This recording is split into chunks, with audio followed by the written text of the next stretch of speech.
Here next to Jenn. All right.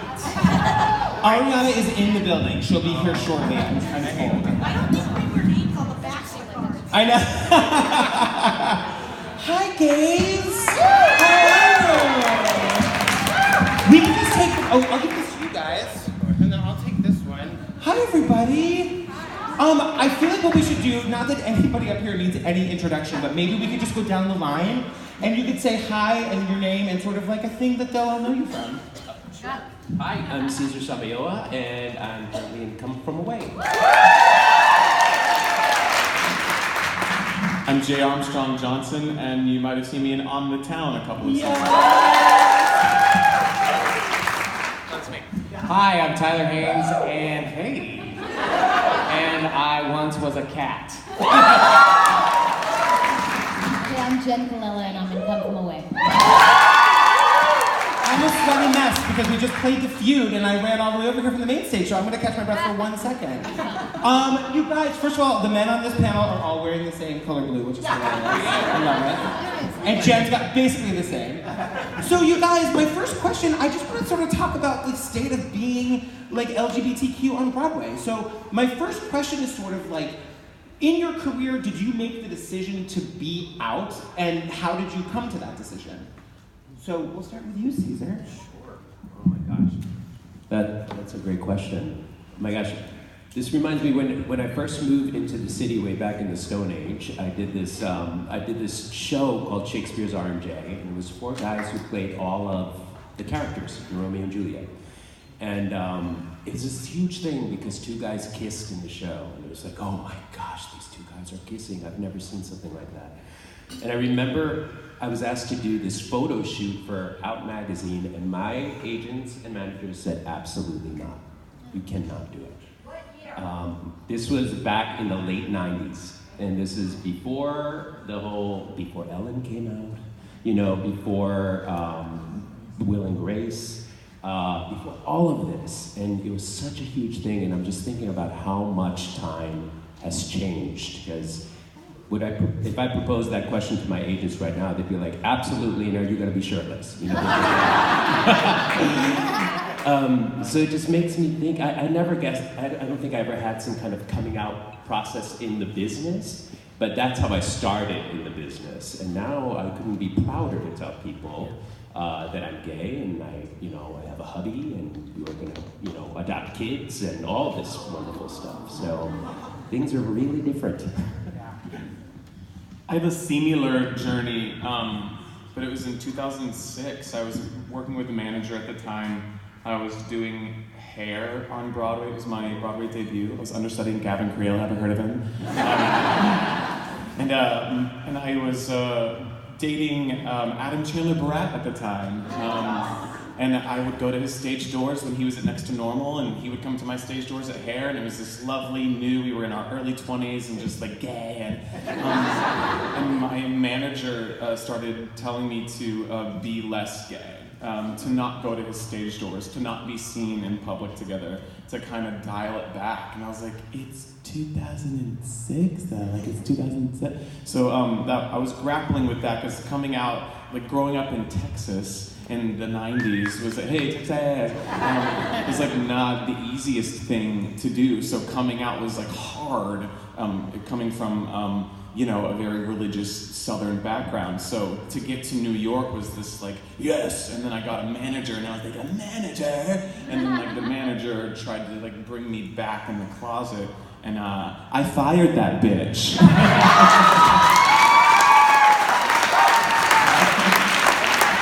So, nowadays, I still have this like weird voice in my head that kind of tells me to dial it back every now and again, because I want to get straight roles. I see all these Hollywood movie stars, all these straight men playing all the gay guys, and I'm like, damn it. I'm trying in the current atmosphere of the political world to be as out and proud as ever, because that's what it is.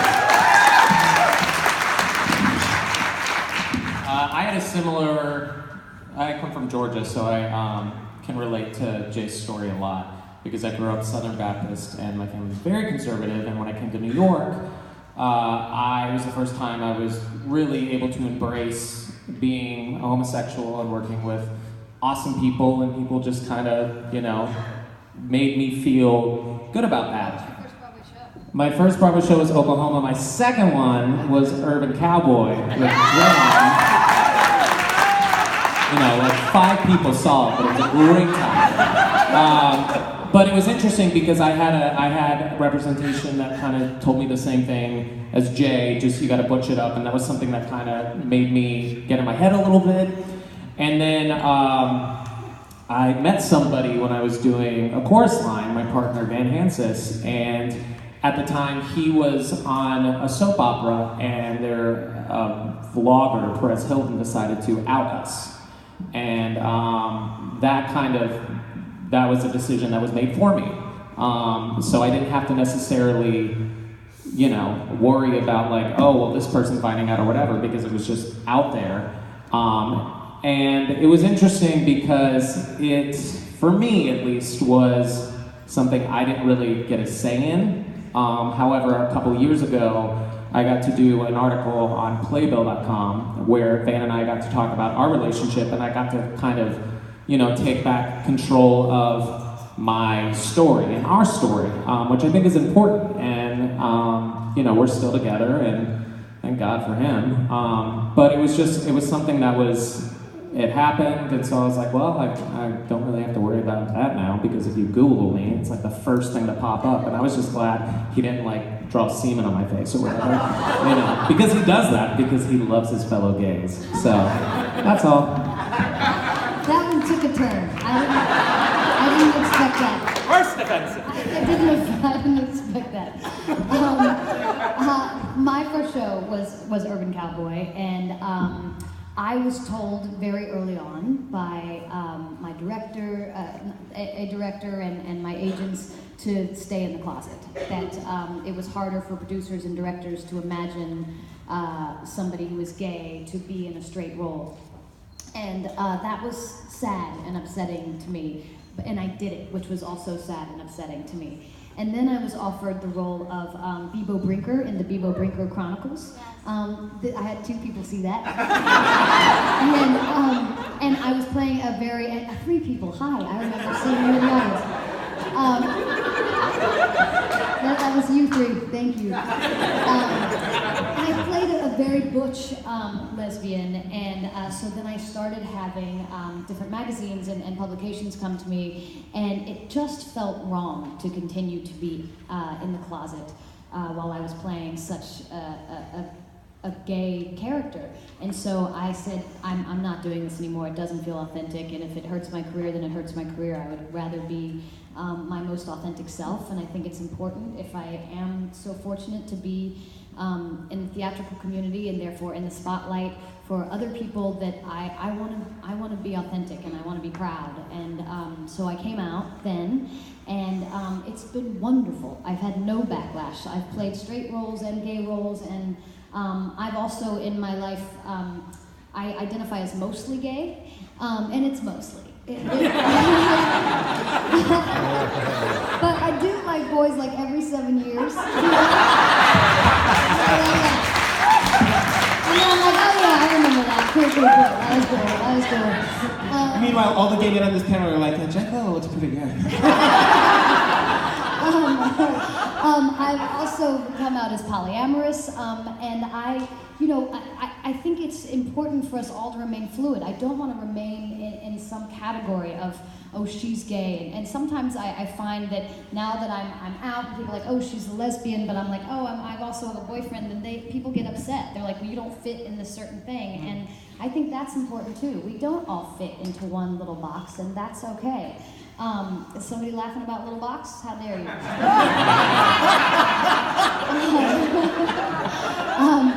But as far as being a professional and out in the community, I want to be as honest about who I am in this moment, right now, and being a queer woman in the Broadway community is something I'm very proud of. Can I ask you a question?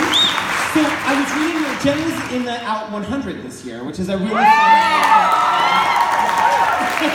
And we were talking about being polyamorous, and I don't know what that is. Oh, right on. Polyamory just means loving many people.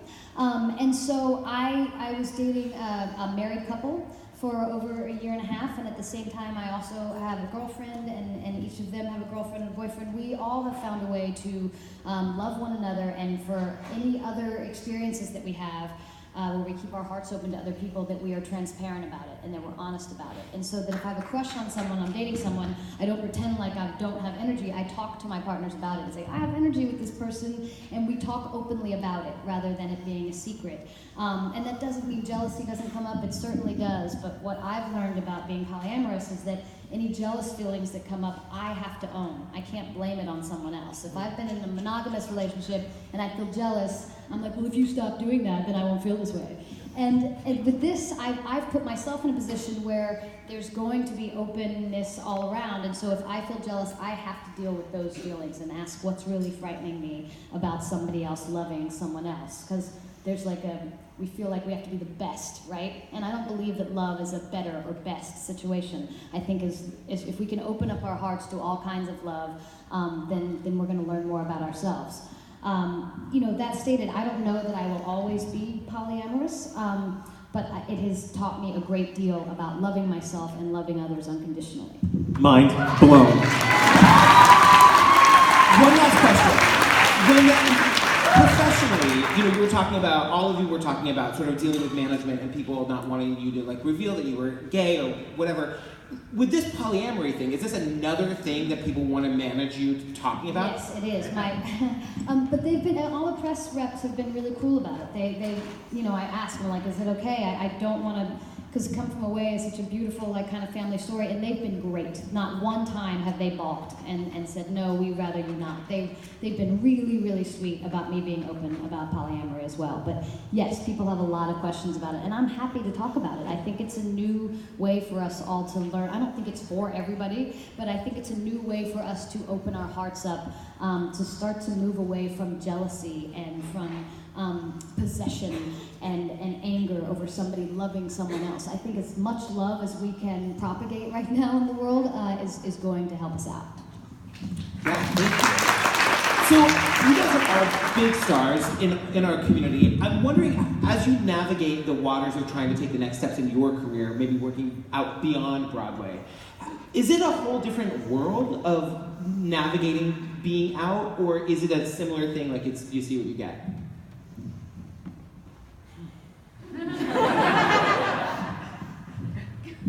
I mean, honestly, for me, I can't go back to where I was before, and I refuse to go back. So you either take me or leave me, and that's what it is for me. There were so many songs. I was like, we will never go back. Like, there were so many songs. I wish you would have broken out and sung. I think, it's one of those things. There's stuff already out there. The internet has all information about every single one of us. So, it's not like you can go back and erase that. Not that we want to. I don't want to do that at all. And thankfully, thus far, it's just kind of anything, a job or whatever. It's what I present in the room that matters, and what I do on stage that matters. My personal life does not matter. And I mean, there have been situations where it could have affected me getting the job or not, but I'm gonna be whoever you want me to be in the room, and then I'm gonna be me aside from that. And that's just how I feel, and thankfully it hasn't really had a backlash on me right now, but I think also just where everything is in the world, and not that like homosexuality is becoming more commercial or whatever, that's not what I'm saying, but like there's been a big, since I moved to New York in 2002, and just watching it shift, the theater community has always been the same, but in Hollywood, in the media, watching us rise, and certain celebrities, certain people in power coming out and owning who they are has made things a lot easier. Now there's still, we've got a ways to go, but I think that it's just kind of, it's not as daunting now. I think what's also cool is that we're starting to have more straight allies, right? And finally our straight friends were like, oh, this isn't cool anymore. We do need to kind of march with you and stand with you. And that's what I have found in the gay movement. I think we've moved forward quite a great deal because a lot of our straight friends are realizing that we have not been treated as equals, and so they're starting to stand with us, and that's made a big, big difference. Yeah, I think social media has a huge thing. We get to control how we present ourselves to the world with Instagram and Facebook and Twitter and this or that. So I know in my life I have many people that still don't understand the gay thing, definitely don't understand the polyamory thing. I was talking to a very good friend of mine that's actually dealing with infidelity in her relationship, and I brought up this idea of polyamory and the jealousy and the possession, and I was like, in New York I found this community and I think I might want to be a part of it and to deal with my own jealous issues, and she couldn't even hear it. And so I have that person who's someone I've known my whole life dealing with her views, and she sees my Instagrams, and she is probably about 90% of the population that feels that way toward polyamory and even maybe toward homosexuality. So I know that at least I can control how I'm presenting myself to the world, and also not shoving it in their faces, just being like, it's a way of life. Like, you truly blew my mind when you talked about it, because I had this conversation last night, and just being visible. I think visibility is huge. Being yourself, talking about issues that make people uncomfortable, and I think social media allows us to do that.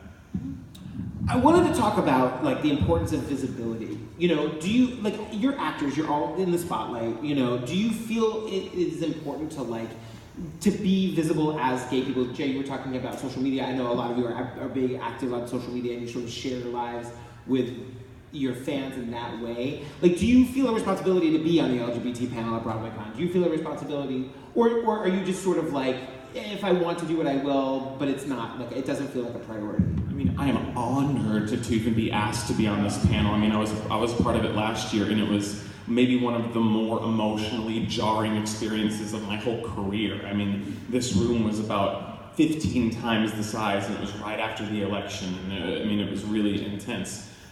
What was the question?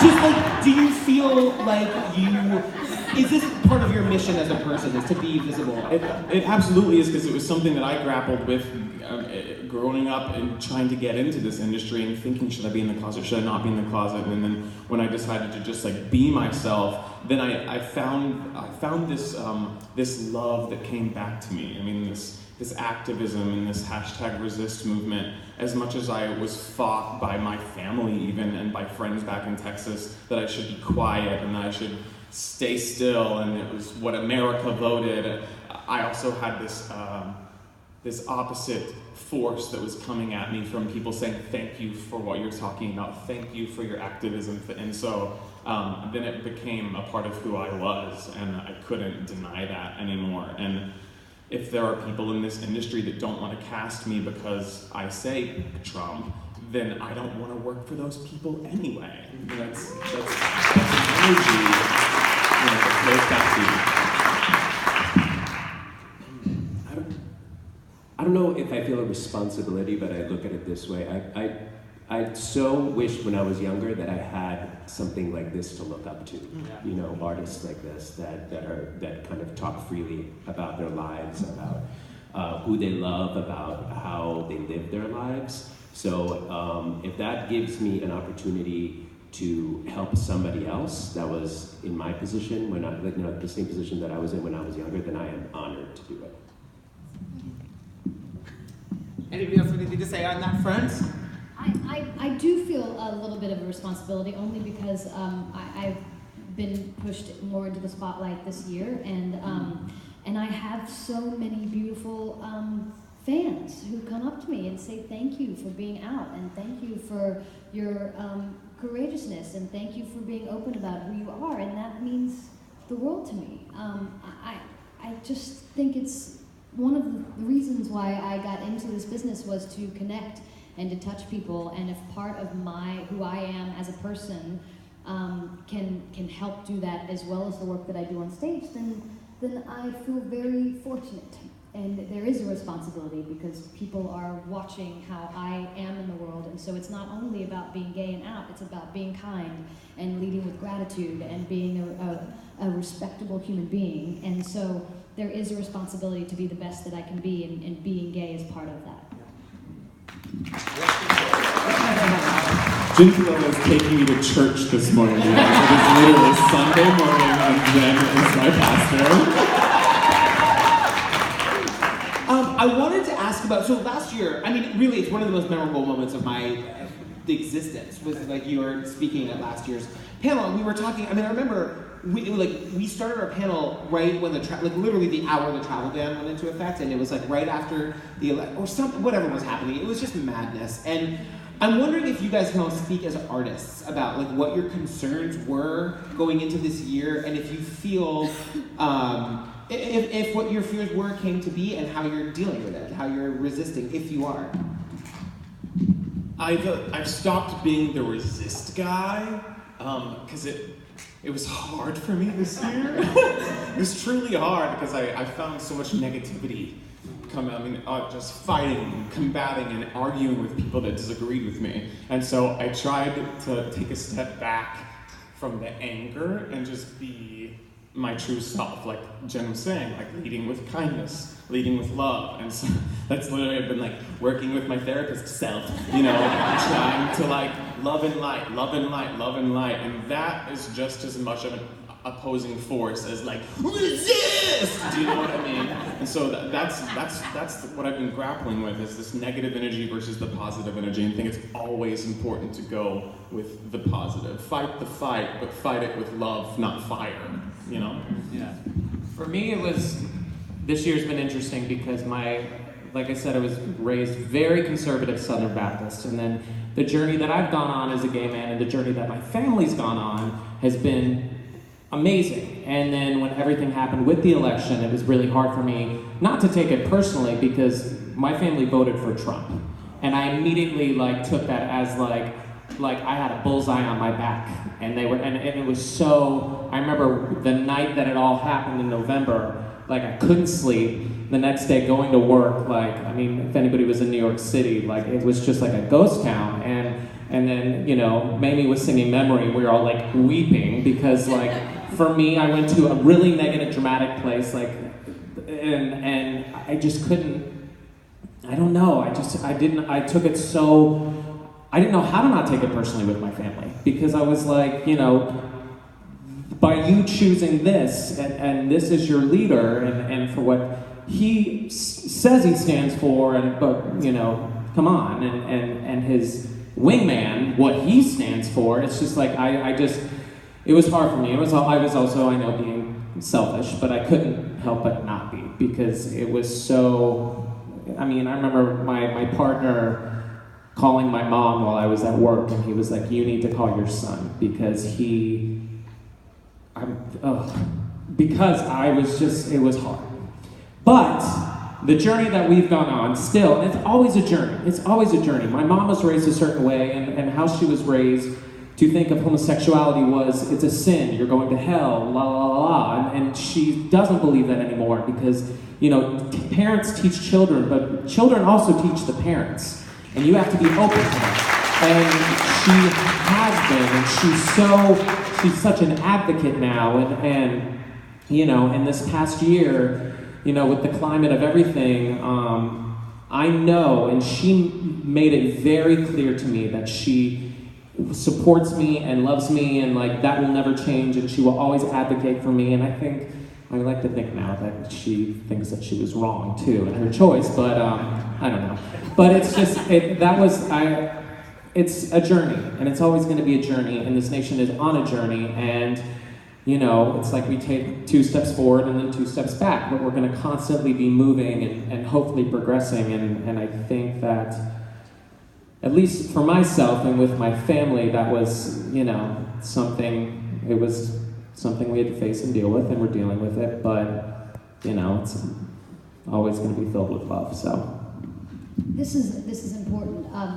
with what's going on politically, and especially within our own families, to bridge the gap, to find something that brings us together rather than divides us, which is what the current administration is about, division. And we all know historically that has never proven good for the human race. So we have to find a way to bridge this gap. And while I believe in the resist movement, and I believe in resisting, I believe in doing so with love and respect. So calling our president names and calling him, we're stooping down to his level. We have to stop with the name calling. We have to stop with the, well, you're wrong, so you should be, abolished from the earth. Rather than saying, you and your mom coming together and her growing up the way she did with those strong ideals, and now her being an advocate for you as well as a Trump supporter is quite beautiful. It's quite lovely, and the fact that maybe perhaps loving you and seeing you and being proud of you is starting to change her mind is stunning. And you saying, kids can teach their parents, sometimes that's a hard pill to swallow, and you're like, well, I don't want to teach my mom, that feels wrong. Oh, it's fine, it's totally okay. As adults now, we can all just help each other learn to love and to tamp down the hate, and realize that the more we can start talking about these things, even if we're on completely different sides, in a loving, respectful way, that's the only way forward. Truly, it's the only way forward. We can't just say, well, they're never going to hear us. They'll hear us, but we have to speak loudly with love. Absolutely, and there are so many ways to be able to bring good into this world and change, and social media is really not one of them that's very effective, I see so many people's rights, so many different groups' rights being kind of like subversively diminished and taken away almost on a daily basis, that it makes me think, is this community next? What's going to happen? It makes me put my money where my mouth is. I'm involved with organizations, with my church that's very active, and we do huge things in order to kind of bridge the gap, to be able to have conversations rather than just yelling resist. So I couldn't agree with you more. It's just, we really need to be able to start speaking to one another rather than kind of yelling at each other and tweeting something horrible back. It's just, there are better ways. And some of those organizations, I would like to hear which ones you're involved with. Move On and HRC are two of my biggest. I really believe in them. And as far as social media goes, I joined Instagram last week. It's terrifying. I've never been on Facebook, and I've been on Twitter, and I promised myself when I joined Twitter that I would only tweet things that are positive, and I have stayed true to that. I have never once liked or done retweeted anything negative or tweeted anything negative, and so you can use it for positive. What are some of the organizations that... I definitely, with my church, Middle Collegiate Church, which is down in the East Village, that is very much an activist kind of for social causes type of foundation, and we do some pretty incredible stuff. But I'm also heavily involved with immigration. I'm from Guatemala, and I'm in the verge of parts of my family being shipped back basically to another country after they've established their lives here for over 20, 30 years. So it's something that hits close to home. I was thinking about how you all come from a place of power now, in your careers and just as people. And I know that must have been a journey.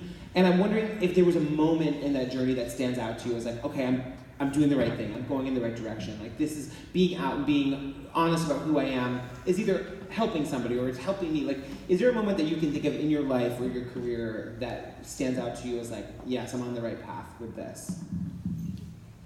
It's a pretty heavy question. Feel free to take a second.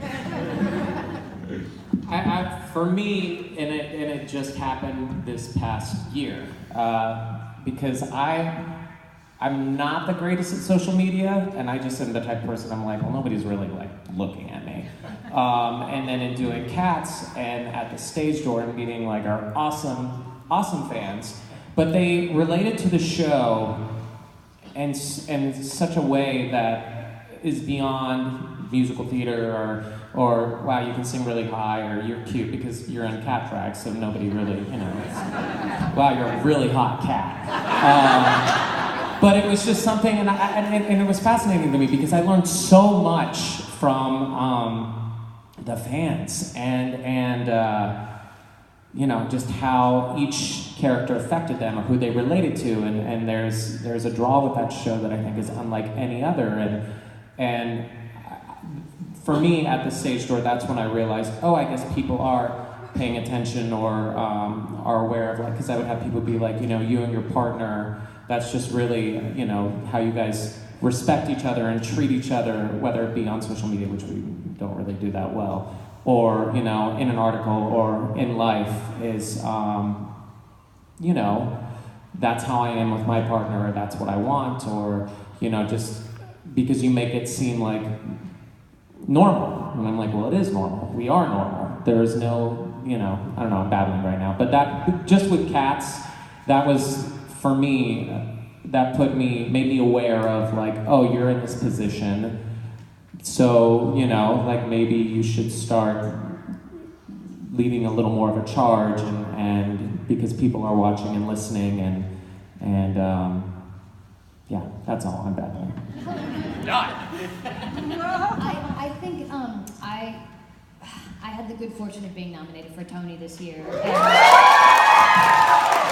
I didn't expect it. I'm in such an ensemble piece. I honestly didn't expect it, and so with that comes obviously a lot of publicity, and there were a lot of interviews, and I kept finding that I had the opportunity, because people were asking about my personal life and wanted to know. I had the opportunity to share my personal life and who I was, and I felt really proud that I had this moment to be somebody that I am proud to share with the world. And again, it's not just because I'm a queer woman, it's because I try to live my life in a way that is respectable and lead with kindness, and I'm proud of who I am in this show, and I'm proud of who I am in life, and I also happen to be a proud gay woman, and so the combination of all of those things, to have that platform and to have a lot of the media attention, that was a big moment for me when I realized, oh, I think if it had happened, you know, for Urban Cowboy way back when I was only however old, 27 years old, I don't know that I would have been ready for all of that attention or been able to speak the way that I want to speak now. So I'm glad now at 43 that it's happening and that I feel like I can speak eloquently about who I am. It feels like it's all happened at the right time. I think it was my Broadway debut in Hair, because it wasn't just a musical, it was a movement for us as a cast. Gavin Creel started Broadway Impact. It was right before we got our right to marry who we wanted to marry. We as our producers, which is unheard of, shut down our show for a day or two so that we could take a bus to Washington, D.C. and march on Washington for gay rights. And so we weren't just on stage protesting as like 70s like hippies. We were in the community going to rallies and marches in Times Square and skipping shows and losing out on thousands and thousands and thousands of dollars as a show to fight for rights. And so at 21 years old, I was an understudy watching a cast actually make movements happen in the world. And I had never been more proud. And every single person who friended me on Facebook, I said yes to. So it's just all about love. And now I have too many friends and I have to unfriend all of them because you have like a limit to friends that you can have on Facebook. So. Reason number 723, I've never joined. So, I call someone my friend, you're my friend. So that's when it was for me. It was the very beginning of my career where Ariana!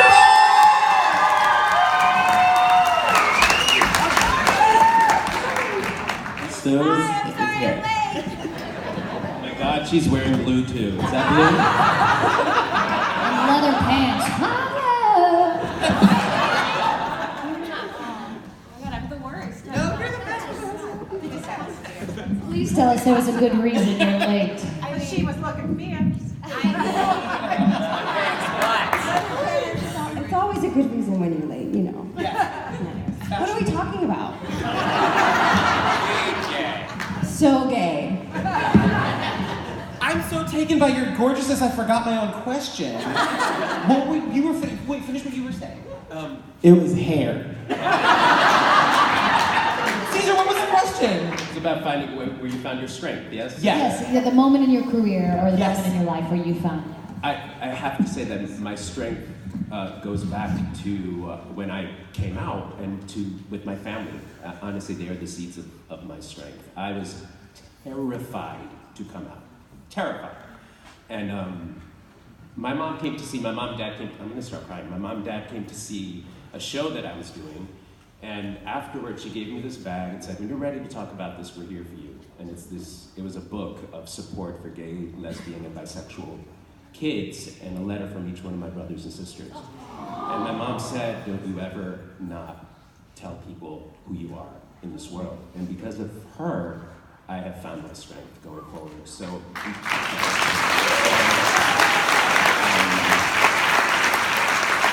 so moms and dads out there, and brothers and sisters and aunts and uncles, please support the kids in your life, no matter what it is. It doesn't have to be gay or lesbian or anything like that, because you have no idea where that support is going to take them in the world. All right, we're gonna do a quick lightning round with Ariana DeBose. Did you, your journey to being out in your career, or why did you make that decision, and was it like a difficult thing to do? That is a good question. I don't know that I actually made a decision. I didn't decide. I just was living my life, and I had moved to the city, I think I was 19 when I moved. I didn't go to school, so I was in the school of life, and life happened. And in New York, you're surrounded by anything and everything. And I just remember looking up one day and being like, oh my God, I like her. I like that. And I was in such a safe community, I could just be myself, and there was nothing wrong with it. So I didn't exactly feel like I came out. I just lived my life. And my family was really great with me about it. They were just like, oh, great, that's awesome. Go forth and prosper. May the force be with you. So yeah. And then in being out now and being a known person in the community, do you feel a responsibility to be visible? To sort of talk about your queerness, or to be on panels like this, or to do interviews and talk about it? Or are you just living your life? It's a combination. I realize with what we do, we are given this platform. We're artists. People look to us. That's the function of great art, is to inspire change. And we are arbiters of culture, are we not? And we're in such an important time in our country, and I'm privileged to have a platform where I can talk about who I am and what I believe in. And so yeah, I do feel that there is a responsibility that comes with that. So I choose to show who I am every day and to be authentic, and that is a part of who I am. And I'm okay with that. When you make that choice, there are a lot of things that come with it. So you gotta be ready for that. But yeah, I think the answer to your question is a big fat yeah. So, question for the room: do you guys has there ever been a situation in your career where you have felt that you have needed to exert your queerness to right or wrong, or just to not be talked to that way? Or has there been a time that has been uncomfortable where you've taken that step and actually said, no, like this thing isn't right, or you can't say that, or I'm not going to be spoken to like that? Or do you know what I'm saying? Do you get the gist of the question?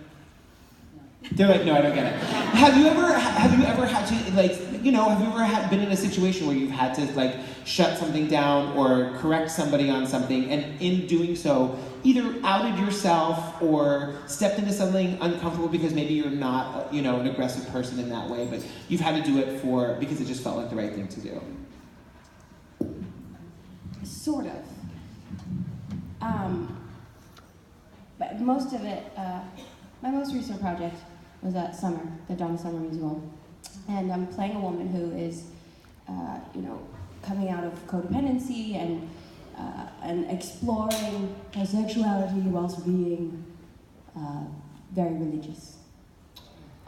So, while she was straight, there are moments when I'm in the room creating this person where perspectives are a little closed. So it's like it's my job to open them. And I have had to put my foot down at times and say, you know what? No, I don't think she would have thought that. You're talking about someone who is open sexually and became the poster child for the era of disco, which is all things lovely, sex and love and freedom. And super gay. And super gay. I feel like you're using your Donna Summer voice right now. I can't really hear what you're saying, but I like what you sound. I can't tell what you're saying because your voice is so lovely. You're welcome, darling. She knows I have a soft spot for her.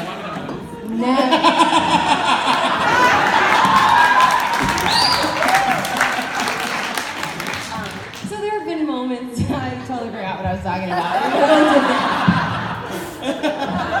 There have been moments where I've had to talk about, well, people who are open sexually.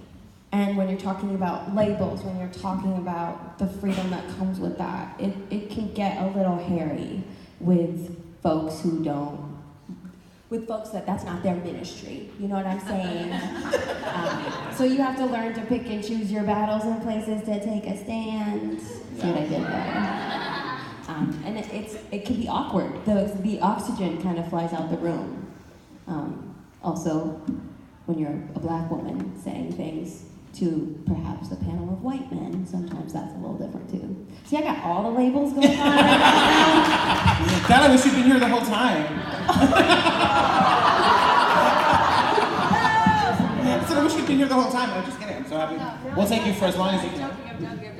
You're so perfect, never change. Does anybody else have an answer to that question that they feel moved to share? I mean, I think just growing up and grappling with my sexuality, I've had to fight many, many, many battles over the last 30 years. And so I can't really pinpoint anything specifically because it just kind of feels like the way I've gone through life, you know? So I can't really think of anything specific, at least career related. I think I'm just so used to being like, no, that's actually not me. That's cool that it's not you. You know, it's just kind of how I've lived and how I've been conditioned, I guess. So that's that. Okay, last question, because we only have a few minutes, and it doesn't have to be LGBT related at all, but what is something super happy or positive you're looking forward to this year? Samayoa, you're up. Me and my partner are moving into our new place that we bought together, so it's a huge... Yeah. And then hopefully adopting a little one right after that.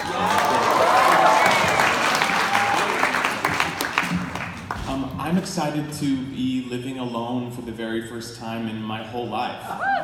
Being on television for 2 seasons of Quantico has allowed me to have a little bit of financial bearing to be able to do that. And I've never lived alone literally ever, unless like La Jolla Playhouse flies me out to do a sit down for 3 months. So it's been nice, a lot of meditating, a lot of self-reflection, alone time is good, as much as it's hard for me to do that. I like being around people. I'm a little bit of a codependent person, so I'm learning a lot about myself, and it's a positive journey. It's a positive journey. It's a positive journey.